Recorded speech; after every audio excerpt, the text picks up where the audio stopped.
Hai love semuanya yang sudah request Q&A. Karena ini udah Q&A terakhir itu udah ketinggalan banget sih dari 2019 kalau nggak salah. Dan aku baru mau bikin Q&A sekarang lagi. Berarti udah 2022 tahun aku nggak bikin Q&A gitu. Jadi biasanya sih aku menjawab pertanyaan-pertanyaan yang suka teman-teman ajukan gitu kan melalui Instagram aku gitu. Jadi kalau misalnya aku lagi live biasanya teman-teman pada nanyanya di situ gitu. Dan kali ini aku bikinin langsung Q&A di YouTube biar teman-teman itu bisa denger berkali-kali, bisa nonton berkali-kali. Karena lumayan banyak banget pertanyaan-pertanyaan yang sama selalu ditanyain berulang-ulang gitu. Jadi aku bikinin aja Q&A di YouTube-nya. Tapi sebelum kita mulai, aku mau unboxing paket dulu. Di sini ada yang Once gak? Jadi aku tuh suka banget sama Twice. Aku suka banget sama lagu-lagunya Twice. Terus pas tahu mereka jadi brand ambassadornya Scarlett tuh kayak aku langsung mikir kayak berarti ada kemungkinan saya akan mendapatkan merchandise Twice gitu. Tuh pas kemarin aku mau check out skincare-nya Scarlett lagi dan aku menemukan package yang Twice. Jadi dalam satu rangkaian skincare yang aku beli itu bakal dapat photocard dan greeting cards dari Twice. So aku mau kasih unjuk ke teman-teman semua sekarang. Ini paketnya baru aku terima, belum aku buka sama sekali. Jadi aku baru buka packagingnya aja dan aku bakal tunjukin ke teman-teman bareng-bareng. Kira-kira aku bakal dapet photocardnya siapa. Dan sebelum kita buka, aku mau ngasih tahu kalau bias aku di Twice itu Mina. Kayak aku nggak ngerti lagi, kayak aku suka banget sama Mina. Mukanya tuh kayak adem, cool, kayak kalem gitu. Pokoknya aku demen banget sama Mina. Jadi sekarang mari kita unboxing di dalamnya ada apa aja. Dan aku juga tunjukin aku kemarin check out skincare apa aja. Jadi mari kita buka sekarang. Beneran dapat greeting cards. Sekarang langsung kita tunjukin ke teman-teman. Ini a message from Twice. Oh my god, Scarlett and Twice, bisa lihat di sini logonya. Nanti aku bakal buka. Dan aku di sini beli satu series yang Brightly. So aku dapat facial wash, aku dapat essence toner, dapat serumnya juga, dan dapat day cream and night creamnya juga. Udah kita unboxing, mari kita buka ini sekarang. Sumpah deg-degan banget.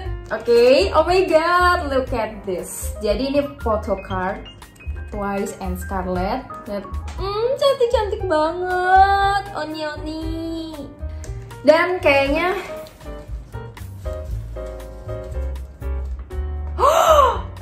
yes, dapat photocardnya. Sekarang aku buka dulu ininya. Oke, ini ada greeting cards dari Dear Sahabat Scarlett, as a star ambassador of Scarlett, we are so grateful, bla bla bla gitu. Gini bisa teman-teman post dulu buat baca, silahkan. Sekarang kita buka. Aku dapat photocard siapa? Aku bakal merem dan aku kasih tahu ke teman-teman ini siapa. Siapa? 1, 2, 3. Oh my god. Gue dapet Mina. Men, gue dapet Mina dong. Telepati gue sama si Mina kayaknya kuat banget gitu. Kenapa gue bisa dapet Mina? Oh, gue dapet Mina. Seneng banget, gila. Lihat deh, foto konsep mereka tuh lucu banget. Dan aku sampai sekarang belum nonton video mereka yang sama si Scarlett. Jadi sekarang kayak harus gue tonton dulu biar afdol gitu kan. Carinya di mana ya by the way? Kayak di YouTube ada deh. Sekarang saya akan tunjukkan reaksi saya menonton video ini. Ya ampun, cantik banget, gemes banget, ya ampun. Sumpah, Jui, aduh, Makne, ya ampun cantik banget dah. Mina! Ngomong. Yeay! Udah selesai nontonnya, oh my god. Makasih banget Scarlett udah menjadikan Twice menjadi ambassador Anda. Ini kalau ada Scarlett nonton mau ngasih photocard yang banyak juga boleh banget ke saya, ditunggu nanti saya kasih alamatnya, oke?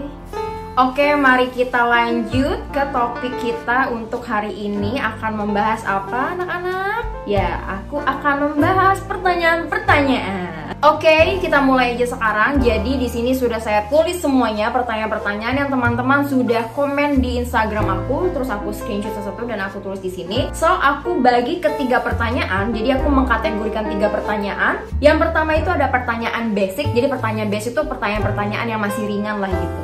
Yang kedua ada pertanyaan lumayan. Pertanyaan lumayan itu pertanyaan yang mungkin jawabannya agak panjang dikit gitu. Yang terakhir ada pertanyaan berat, pakai S berat gitu, karena Untuk menjawabnya itu ngeri-ngeri sedep sih sebenarnya ya, karena ini perlu tanggung jawab dan perlu kesiapan mental untuk saya menjawabnya. Jadi semoga teman-teman juga masih bisa terima. Dan aku tidak memancing untuk pro dan kontra, jadi ini pure pendapat aku. Jadi kalau misalnya teman-teman ada pendapat yang berbeda, itu hak teman-teman, but ini pendapat aku menurut pandangan aku gitu. Untuk menjawab ini semua saya akan menyiapkan mental saya. Jadi tanpa perlu lama lagi kita mulai aja ke pertanyaan yang pertama. Kita mulai dari pertanyaan basic ya teman-teman. Pertanyaan pertama, tinggi badan dan berat badan Kacin berapa? Jadi tinggi badan aku itu 160 cm dan untuk berat badan aku saat ini itu 54 kg. Jadi kemarin itu sempat 56 kg dan semenjak aku udah defisit kalori dan rajin untuk nge-gym tiap hari, sekarang udah turun 54 kg. Jadi udah turun 2 kg. Next, warna kesukaan. Jadi warna kesukaan aku itu cenderung ke netral dan pastel. Jadi aku tuh kurang suka sama warna-warna yang mencolok atau warna-warna neon gitu. Dan untuk warna netral itu kayak hitam, putih, beige, navy, and grey. Jadi benar-benar warna-warna yang bisa masuk mana aja dan terlihat lebih elegan gitu. Dan untuk warna-warna pastel, aku cenderung lebih suka ke pastel ungu atau pastel toska gitu. Sebenarnya pastel semua suka sih, cuman ya cenderungnya ke pastel purple gitu. Oke, next, suka style OOTD yang gimana? Jadi sebenarnya itu tergantung aku mau kemana dan acaranya apa. Jadi aku akan berpenampilan itu sesuai dengan acaranya gitu. Tapi selama ini yang aku sering pakai OOTD yang menurut aku sangat nyaman dan aku banget itu yang casual atau semi formal, karena mungkin aku udah dibiasakan dari kuliah itu memakai baju-baju yang semi formal gitu. Karena kampus aku itu membiasakan mahasiswanya untuk menggunakan kemeja, terus kayak blues and blazer. Jadi aku terbiasa untuk berpakaian rapi sampai saat ini. Jadi kayak untuk pakai kaos-kaos itu justru lebih jarang. Ada sih kayak lagi mau santai atau kayak misalkan mau keluar mau beli belanjaan dikit atau gimana, grocery shopping contohnya, itu pakai kaos sama celana juga oke sih. Sama hoodie, aku suka banget sama hoodie. Jadi kayak hoodie itu membuat saya nyaman dan membuat saya hangat gitu. Jadi misalkan teman-teman kayak, "Kak, suka banget sama hoodie," itu suka banget gitu. Next, pertanyaan selanjutnya, Kacin sebenarnya orang asli mana? Jadi untuk aku sendiri itu aku asli Banten dan papa aku itu berasal dari Banten juga, makanya kurang Banten. Jadi papa aku tuh Sunda dan mama aku tuh Betawi. Mama aku tuh dari Jakarta gitu. Mereka cinlok lah di Banten, jadi mereka menikah terus melahirkan saya begitu. Jadi aku orang Sunda gitu. Jadi aku tuh paling suka banget kalau misalnya ada orang yang manggil aku tuh teteh, kayak aku lebih suka dipanggil teteh daripada dipanggil mbak, tau gak sih? Oke, ke pertanyaan selanjutnya, Kincan ada keturunan Chinese gak sih? Ini tuh banyak banget yang ditanya ketika aku bertemu orang pertama kali. Mereka itu akan mengajukan pertanyaan kayak, "Cin, lo ada keturunan Cina gak sih? Ada keturunan Korea gak sih? Ada keturunan Jepang gak sih? Ada keturunan Arab gak sih? Ada keturunan Belanda gak sih?" Jadi 5 negara tersebut yang sering dilontarkan oleh mereka dan ditanyakan kepada aku kayak, ada nggak sih keturunan atau ada nggak sih keluarga atau bokap nyokap yang dari sana gitu. Jadi jawabannya adalah nggak ada sama sekali. Bener-bener aku pure Banten pride. Aku bener-bener nggak ada keturunan Cina. Jadi selama ini orang-orang itu menganggap aku tuh Cina Islam, padahal aku nggak Cina sama sekali. Nggak ada keturunan Cina gitu guys. So aku orang Indonesia dan aku orang Sunda. Next, kita ke pertanyaan selanjutnya. Buat edit video biasanya pakai apa? Jadi dari pertama kali aku nge-YouTube sampai saat ini aku tuh selalu menggunakan aplikasi Flow. Nanti aku bakal tunjukin di sini nih logo aplikasinya, jadi bisa teman-teman download.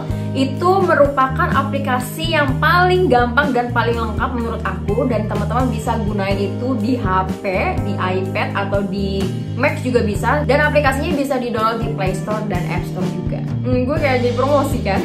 Pertanyaan terakhir nih di pertanyaan basic, hobi kamu apa? Jadi hobi aku adalah masak. Aku secinta itu sama masak. Bener-bener kayak aku tuh seneng banget sama masak. Jadi kalau misalnya aku sehari-hari lagi gabut, aku akan melakukan masak. Apalagi aku tuh kayak seneng banget kalau misalkan aku ngasih masakan aku ke teman aku, atau aku masakin teman aku, atau teman-teman aku tuh makanin masakan aku tuh kayak seneng banget. Sumpah saya seneng itu bikin orang lahap makan karena masakan aku kayak bener-bener seneng banget. Dan dari dulu aku tuh mempunyai cita-cita untuk membuka restoran yang tersebar di seluruh Indonesia. Ya Allah, semoga ini terwujud. Bener-bener itu impian aku banget gitu guys. Jadi mari kita aminkan bareng-bareng. Oke, pertanyaan basic udah habis nih Besti. Jadi kita sekarang ke pertanyaan lumayan, dimana pertanyaannya akan sedikit panjang. Pertanyaan yang pertama, ini pertanyaan lumayan. Ceritain awal nge-YouTube dong kak. Jadi pertama kali nge-YouTube adalah itu berawal dari saya iseng.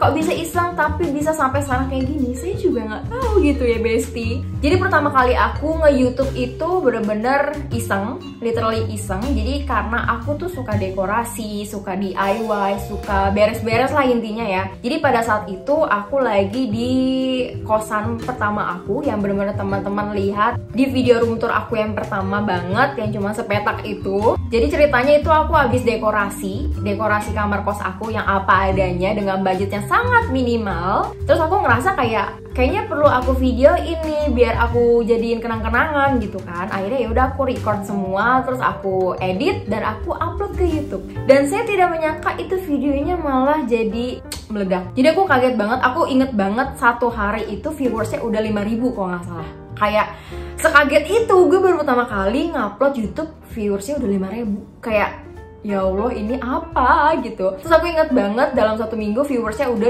200.000. Gue kayak hah, 200.000 gitu. Terus aku kayak bertanya-tanya, apakah ini tanda saya harus konsisten dalam pekerjaan ini gitu. Ya udah akhirnya aku kayak mikir-mikir kayak apa ya konten-konten selanjutnya yang bisa bikin aku konsisten lagi dalam mengupload video gitu. Jadi ya udah, karena kemarin itu kan basicnya saya itu kan anak kosan gitu kan. Jadi ya udah aku kasih tips atau kasih tricks atau bener-bener aku bikin daily routine tentang anak kos gitu. Makanya terjadilah itu vlog sampai saat ini, A Day in My Life anak kosan fashion gitu. Jadi terima kasih buat teman-teman yang sudah ngikutin aku dari 2019 sampai saat ini. I love you so much. Pokoknya aku gak bakalan melupakan jasa teman-teman, apalagi yang teman-teman udah ngikutin aku dari nol banget, dari 2019, dari awal banget. Pokoknya tetaplah bersamaku Besti. Oke, next kita pertanyaan selanjutnya. Dulu waktu pertama kali nge-YouTube nyiapin apa aja? Gak ada nyiapin apa-apa, jujur. Jadi saya cuma nyiapin niat aja mungkin ya untuk merecord itu. Jadi waktu itu cuma nyiapin dekorasi kamar, ngeberesin kamar. Terus aku juga masih record pakai HP iPhone 6s yang 64GB dan aku editnya di HP itu juga. Jadi kalau misalkan mau bikin video selanjutnya, itu video sebelumnya harus saya hapus dulu karena gak cukup memorinya bun. Pokoknya perjuangannya tuh kerasa banget. Jadi bener-bener kayak nggak langsung pakai kamera atau misalkan pakai laptop yang bagus buat ngedit tuh enggak. Bahkan aku pakai iPhone 6s itu dan ngedit di HP itu sampai 2020. Sampai akhirnya aku kebeli HP baru. Jadi perjuangan itu kerasa banget, sumpah. Kayak bangga sih sama diri sendiri. Kayak ya ampun, ternyata aku tuh dulu bisa melewati kesederhanaan itu gitu loh. Jadi buat teman-teman yang mau mulai menjadi content creator, gak usah mikirin apa kata orang, pandangan orang terhadap kamu karena iseng-iseng berhadiah bun, sumpah. Teman-teman kalau ngerasa kamu punya karya dalam suatu video atau foto, udah upload aja. Intinya mindset kita adalah iseng-iseng berhadiah. Walaupun nanti kayak misalkan tidak membuahkan hasil sesuai ekspektasi kamu, setidaknya kamu tuh sudah usaha dan sudah berani mengupload itu ke publik. Oke Besti, lanjutkan pokoknya. Next, pertanyaan selanjutnya, ceritain awal merantau ke Jakarta dong kak. Jadi aku bisa ke Jakarta itu karena kuliah. Aku kuliah di tahun 2016, yes, tahun 2016, terus lulus di 2020. Jadi waktu itu aku menetap di Jakarta Selatan karena kampusku ada di Jakarta Selatan. Dan aku menetap 4 tahun di kawasan yang kata orang Jakarta tuh kawasan elit. Dan ternyata saya merasakan itu sangat elit kawasan di situ. Jadi ya saya sempat mau jadi anak gaul gitu ya, soalnya aja ya, padahal cupu gitu kan. Jadi begitulah merantau karena aku kuliah di Jakarta. Next, pertanyaan selanjutnya, cara supaya produktif dong kak. Ini banyak banget nih suka ditanyain pas aku live gitu kan. Jadi cara produktif adalah teman-teman sebelum tidur bisa bikin to-do list besok mau ngelakuin apa aja. Karena kalau misalkan kita baru bangun dan kita baru tulis to-do listnya, itu malah makin bingung dan kita akan menghabiskan waktu untuk mikir nih gue hari ini mau ngapain ya gitu. Jadi mendingan mikirnya pas sebelum tidur, kamu bisa tulis rinci dari pagi sampai malam sampai mau tidur lagi tuh kamu mau ngapain gitu. Jadi pas besok bangun tidur kamu langsung ya udah set ngerjain kerjaan kamu. Next, pertanyaan selanjutnya, can you give us a detail of your daily routine dari bangun sampai tidur? Menarik banget nih ya. Emang nih orang-orang netizen gue, warga gue tuh nggak cukup dengan a day in my life gue. Jadi sekarang nanya lagi nih, bisa nggak didetailin nih daily rutin kamu tuh apa aja? Oke, aku bakal kasih gambaran. Jadi pagi-pagi nih bangun tidur gitu kan, itu aku sarapan. Tapi jarang banget sih sarapan. Jadi aku tuh lebih suka brunch, kayak menjelang ke siang gitu. Jadi kalau misalkan lagi niat sarapan, habis sarapan itu aku workout, aku olahraga dulu, udah gitu aku kembali ke PC, aku bakal kerja kerja. Terus udah mau menjelang siang, aku bakal masak buat masak siang. Udah kayak gitu, habis masak siang, kerja lagi, kerja. Pas sore-sore itu aku berangkat ke gym. Jadi aku benar-benar harus meluangkan waktu sehari minimal kayak 1-3 jam untuk nge-gym di luar.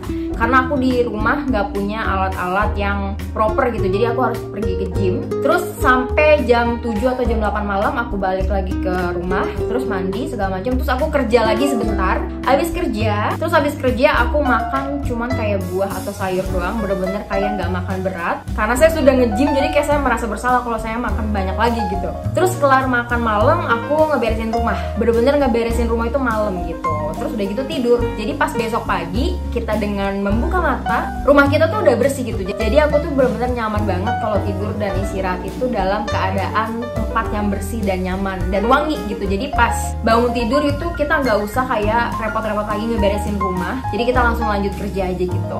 Pertanyaan selanjutnya, tips jadi influencer. Sebenarnya tipsnya itu kalau misalnya kamu ngerasa punya potensi untuk menginfluence followers kamu atau teman-teman kamu dulu deh gitu, ya lakuin aja. Intinya perbuatan baik kamu kasih tahu aja ke orang gitu. Jadi itu mungkin mulai dari menjadi influencer. Terus kamu juga kayak harus tahu nih kayak personal branding kamu tuh harus kayak gimana, fokus personal branding kamu tuh mau kemana gitu. Jadi supaya menggait followers atau subscriber nginget kamu nih, oh si kakak ini nih suka ngasih tips ini. Nah gitu. Jadi kalau misalkan udah ada sampai followers atau subscriber kamu yang nanya ke kamu kayak, kak coba dong kasih tips dan tipsnya itu relate ke personal branding kamu, berarti itu personal branding kamu berhasil bestie. Jadi begitu. Sebenarnya aku juga bingung sih ngasih tips menjadi influencer itu gimana. Oke, next. Cinchan punya berapa channel sosmed dan ada tim kah? Jadi untuk saat ini sosmed yang aku handle itu ada YouTube, terus Instagram, ada TikTok, ada Twitter. Jadi kalau misalnya untuk Instagram itu aku lebih untuk ke interaksi sama followers dan subscriber aku. Untuk YouTube aku juga bikin konten di sana. Terus untuk TikTok juga sama aja sih konten-kontennya sama yang kayak di YouTube, cuman yang lebih versi pendeknya. Dan untuk Twitter aku punya kayak fanpage skincare. Jadi aku juga punya kerjaan di sana. So kalau misalnya teman-teman yang pengen baca-baca review-review dari skincare or makeup, nanti teman-teman boleh follow namanya skincare_IDN. Aku sering nge-review skincare or makeup di sana. Dan teman-teman juga bisa diskusi sama followers yang lain di sana. Dan aku sampai saat ini nggak punya tim sama sekali, jadi aku kerja sendiri. Jadi bener-bener kerja sendiri. Jadi buat teman-teman nih suka yang nanya kayak, kak kapan upload YouTube? Kak kok lama sih upload YouTube-nya? Guys, karena aku kerja sendirian dan aku nge-handle banyak channel. Jadi bener-bener aku kayak nggak bisa fokus ke satu doang. Semuanya harus aku aktifin sosial medianya. Jadi bersabarlah ya sayangku, aku nggak bakal ninggalin kamu kok. Jadi pokoknya doain aja buat aku untuk tetap sehat. Next, pertanyaan selanjutnya. Kacin bagus banget public speakingnya. Ceritain dong gimana bisa jadi sepeda itu ngomong depan kamera maupun sama orang. Jadi begini, dulu tuh memang bisa dibilang aku tuh emang sudah ada kepercayaan diri lebih gitu untuk ngomong depan kamera atau ngomong depan umum. Tapi untuk kayak memperbagus, memperhalus kalimat dan segala macam itu berawal dari aku pas di kampus itu jadi ambasador kampus, dan kita tuh kayak di coaching tiap minggu sama coachnya langsung untuk gimana caranya public speaking yang bagus.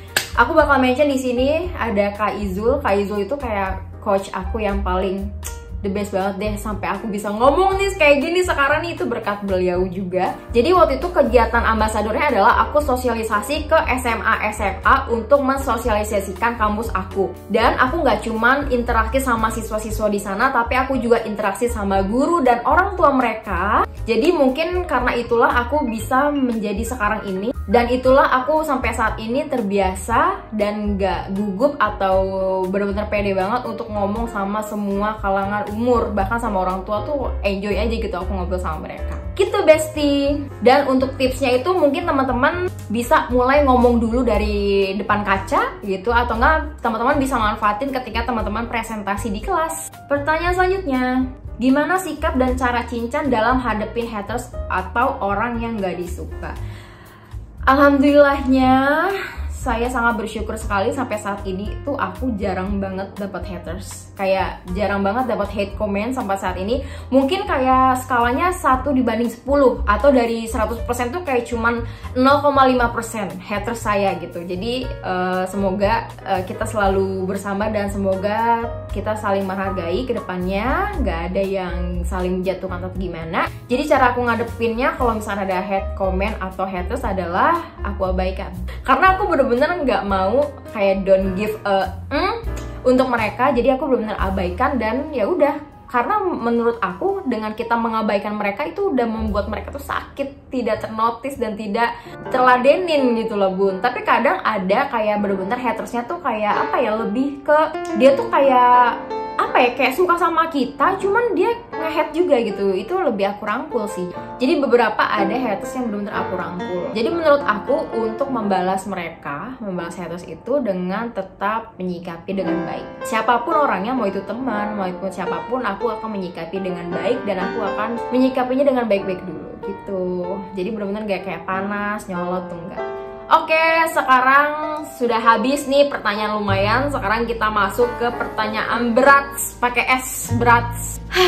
Ntar gue tarik nafas dulu karena ini benar-benar kayak gue takut sebenarnya ini kayak bakal ada pro dan kontra. Cuman aku berharap teman-teman bisa open minded dan teman-teman juga bisa berpikir, bisa menerima kalau ini tuh pendapat orang. Jadi kalau misalkan gak sesuai dengan ekspektasi kamu atau tidak sependapat sama kamu, ya mohon maaf. Karena kita semua mempunyai hak untuk berpendapat, oke? Jadi kita mulai dari pertanyaan pertama. Role model kamu di dalam hidup siapa? Jadi banyak banget role model yang sering aku contoh, tapi untuk yang orang terdekat adalah role model aku tuh mama aku, untuk bekerja kerasnya dan untuk mempertahankan hidup tuh dari mamaku sih. Jadi mamaku tuh kayak literally apa ya, kayak orang kuat banget. Gue nggak ngerti, maksudnya kayak gigihnya dia tuh yang bener-bener aku contoh. So mamaku yang mengajarkan aku menjadi independent woman, tidak bergantung dengan siapapun, tetap menjunjung tinggi harga diri dan untuk bersikap baik kepada siapapun. Jadi aku suka dengan kegigihan mamaku dalam bekerja keras untuk mencapai mimpi, untuk menjalankan karir dan yang lain-lain. Mamaku selalu mengajarkan itu semua. Dan aku juga melihat kerja kerasnya mama aku dan aku bisa mencontohkan dengan baik. Gitu teman-teman. Pertanyaan selanjutnya, kalimat apa yang selalu kamu pegang dalam hidup? Dia balik lagi, jadi aku itu selalu memegang prinsip apa yang mamaku bilang ke aku. Jadi yang paling aku ingat adalah satu, jangan pernah meremehkan orang lain, siapa tahu orang itu lebih mulia dari kamu. Terus yang kedua, kita hidup itu harus punya pendirian. Kita nggak boleh bergantung sama siapapun karena yang bertanggung jawab atas diri kita sendiri adalah kita sendiri. Terus yang ketiga, mamaku selalu berpesan ke aku untuk menjadi wanita karir. It means kita harus punya kerjaan. Karena untuk apa? Banyak sih aspeknya. Salah satunya adalah untuk tetap dihargai dan untuk tidak diremehin. Yang keempat, tetap bersikap baik kepada siapapun. Untuk menyikapi masalah, tetap berbuat baik dan tetap menyikapinya dengan baik. Yang kelima, ini mungkin kayak biasa aja, cuman ini sangat berpengaruh dalam hidup aku. Jadi mama aku tuh selalu pesan ke aku untuk tidak pelit dan untuk tidak berat untuk membantu siapapun, especially dalam amal. Jadi mamaku selalu berpesan kepada aku untuk tetap beramal karena itulah yang membuat hidup kita lebih bermakna. Oke, pertanyaan selanjutnya, kenapa lebih milih hidup sendiri? Maksudnya nggak bareng ortu gitu. Jadi gini, ini banyak banget pertanyaan yang sering dilontarkan ketika aku lagi live. Jadi kenapa sih kak, kok kakak lebih milih ngekos jauh dari ortu, kenapa nggak satu rumah sama ortu?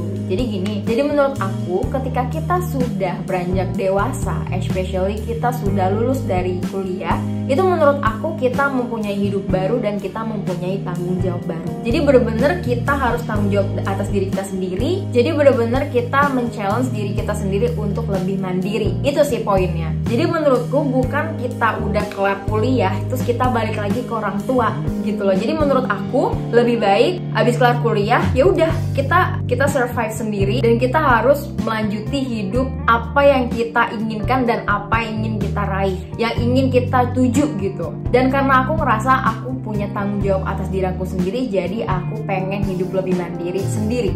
Kita lanjut ke pertanyaan selanjutnya. Sama Mas Doi mau lanjut ke jenjang serius or masih nanti nih kacin? Doi yang mana ya? Enggak, itu cuma gimmick doang kok.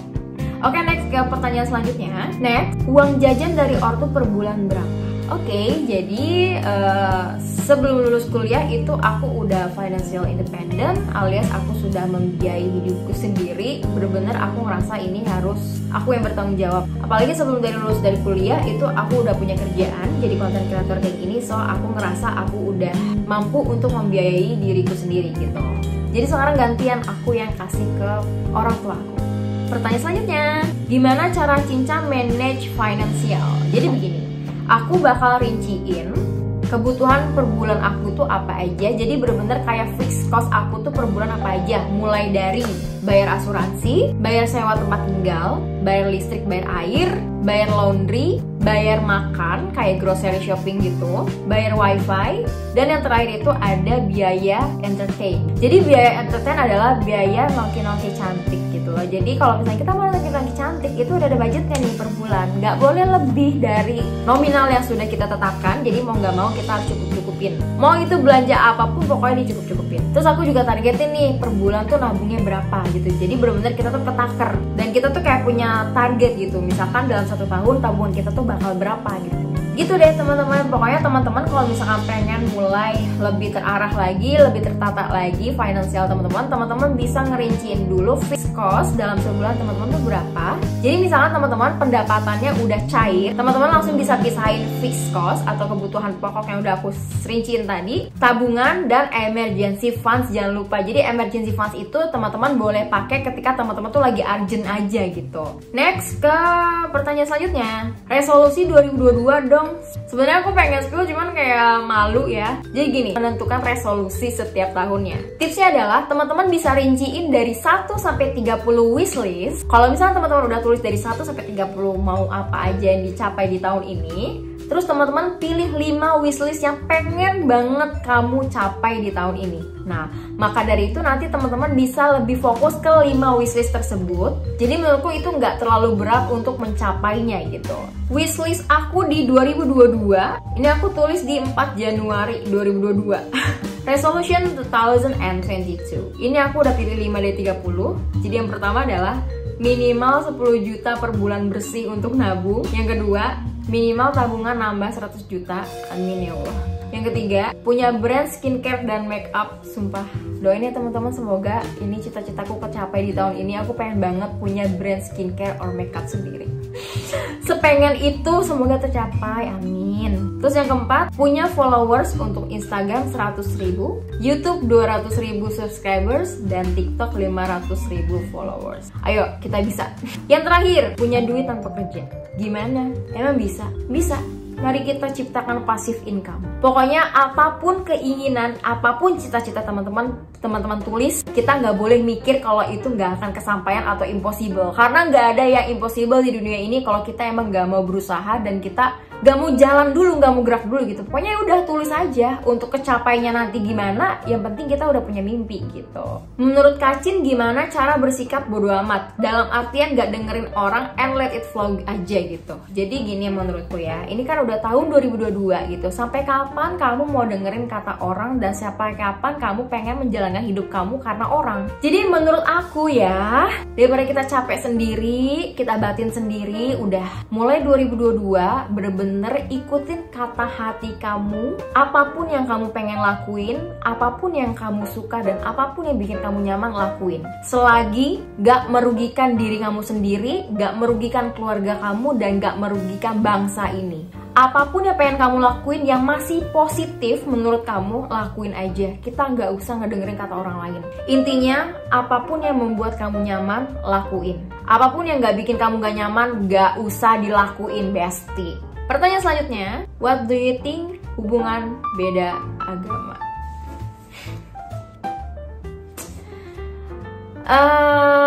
Sebenarnya saya tidak berani ya untuk menjawab ini ke publik karena menurutku ini akan memancing pro dan kontra. Memancing, ya pokoknya sebenarnya ini berat banget untuk dibicarain dan untuk speak up ya. Jadi kalau misalnya teman-teman ngerasa hidupnya gabut, kayak kurang bervariasi, kadang kurang warna, itu boleh dicoba. Enggak deh, bohong, enggak.